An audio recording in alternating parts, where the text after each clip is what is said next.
H16 news ವೀಕ್ಷಕರೇ, ನಾನು ನಿಮ್ಮವ MI ಅಥವಾ ಮಲ್ಲಪ್ಪ ಜೋತವ. ಆದಮೇಲೆ ಇವತ್ತು ನಿಮ್ಮೊಂದಿಗೆ ವಿಶೇಷ ಚರ್ಚೆ. ಸಾರಾಯಿ, ಶರೆ, ದಾರು ಬೇಕಾ ಬೇಡವಾ ಅಂದಾಗ ಬೇಕ್ರಿ ಅನ್ನೋರು ಭಾಜನ ಆಗಿದ್ದಾರೆ ಇವತ್ತು.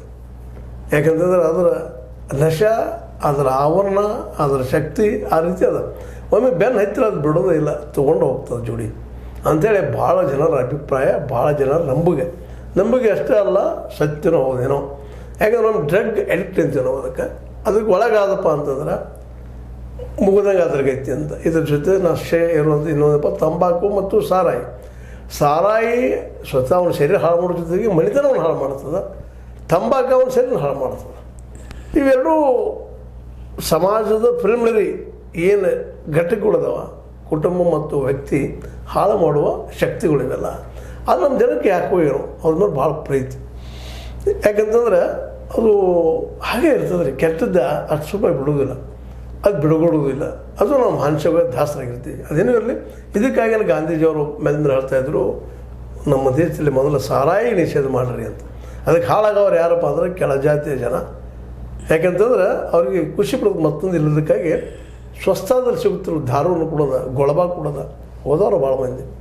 40-50 ವರ್ಷಕ್ಕೆ ಆಯುಷ್ಯನ ಕಳ್ಕೊಂಡ ಹೋದವರು ಭಾಳ. ಈ ಎಲ್ಲ ದಿಶೆಯಲ್ಲೇ ನಾವು ಇವತ್ತು ಈ ಮದ್ಯಪಾನದ ಬದಲಾಗಿ ಗಾಂಧೀಜಿಯವರು ಹೇಳಿದ ಒಂದಿಷ್ಟು ಚರ್ಚೆ ಮಾಡಬೇಕು ನಮ್ಮ ಮಿತ್ರರೊಂದಿಗೆ.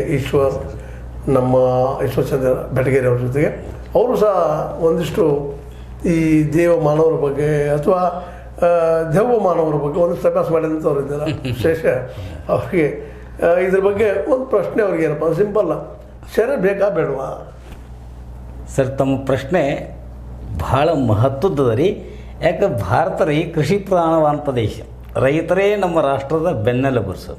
ಅವ್ರ ಬೆನ್ನೆಲುಬು ವಿಶೇಷವಾಗಿ ಸರ ಈ ಸರ ಈಗ ಅವರು ಬೆಳೀತಕ್ಕಂಥ ಒಂದು ಆರ್ಥಿಕ ಇದೆ ಅಂತಂದ್ರೆ ಕಬ್ಬಿನ ಬೆಳೆ ಸರ್ ಇಷ್ಟರ ವಿಪುಲವಾಗಿ ಎಲ್ಲ ಕಡೆ ಬೆಳೀತಾ ಇದೆ.